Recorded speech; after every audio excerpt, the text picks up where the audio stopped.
I'm Danielle Fritz. I'm from Ohio. I teach in a self-contained special education classroom, and this is my 7th year of teaching. I'm Bambi Savram, and I'm from Oldsmar, Florida. I'm an RBT, and this is my first year and a half working. My name is Stephanie Kimmel. I'm from New Jersey. I am an instructor and a life coach. I'm Afshin Merchant. I'm from Toronto, Canada. I am a senior therapist.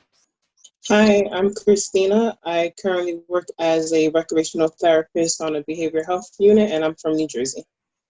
Hi, I'm Molly. I'm from Muncie, Indiana. I am a registered behavior technician and a program coordinator. Halls Elementary currently services 500 students in grades pre-K through 3rd grade. At this time, the students' math and reading scores are the lowest in the district. Of the 500 students at Halls Elementary, 75% receive office disciplinary referrals, also known as ODRs, with pre-K being the worst offenders. Lunch, the beginning of the day, and the end of the day are the most problematic times. Students have been running through the halls, with some even running out of the building. The school is concerned with the safety of its students and staff, as well as academic performance. We were asked by Halls Elementary to provide behavioral support, and we chose school-wide positive behavior intervention supports to address their needs. Some background information on this is, according to Simonson and colleagues, schools can expect approximately 89%, 74%, and 71% of elementary, middle, and high school students to respond to Tier 1 intervention. And Tier 1 intervention is the first level of intervention and guidance used to prevent the initial occurrence of unwanted behaviors. It targets all students, staff, and environments. A main goal is to create a positive environment. Two central themes of positive behavior support are a focus of proactive intervention and on instruction as a central intervention component.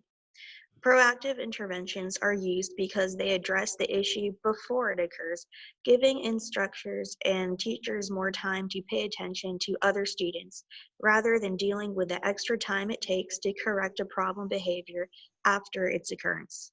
They are useful because preventative measures can be displayed for the whole class and used as a model, rather than the problem behavior being put on display.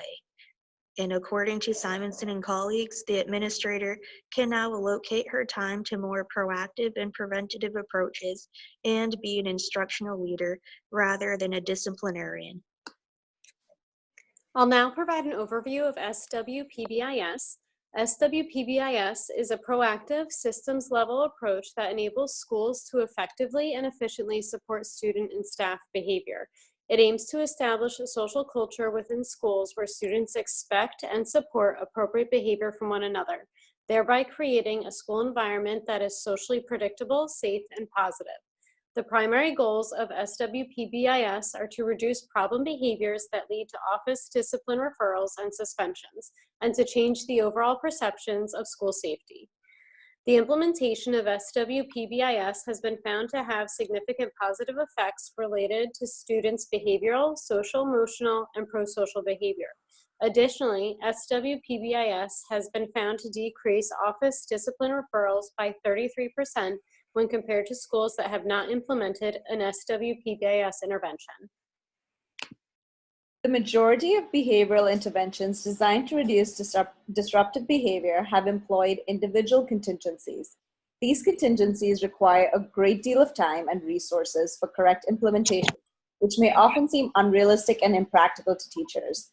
This is where interdependent group contingencies offer an alternative option.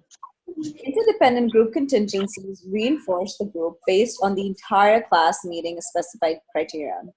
In a study by Murphy and his colleagues, teachers reported that it was easy to implement with an overall liking of 4.5 out of 5 on a Likert scale. I will now be discussing how to implement. First, there will be a change in the environment.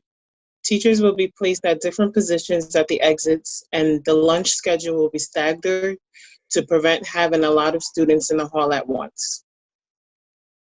Hallway monitors will be expected to remind the students of what behaviors they should display in the hall. such as keeping your hands in your pockets or keep your hands at your sides at all times. The second phase is the intervention. Students will be asked to model the appropriate behavior of how they should walk in the halls. Teachers will also discuss with the students what it means to walk versus run, and let them know what is expected of them when transitioning to and from lunch. Students will have the opportunity to demonstrate walking and be provided with feedback from their teachers to ensure it's being done correctly. If all students follow the rules and no inappropriate behavior is reported, the entire class will receive an award of 5 minutes extra for recess time. Halls Elementary has reported inconsistencies and expectations of student behavior. Teachers are using their own requirements on how they believe students should be behaving in the hallways.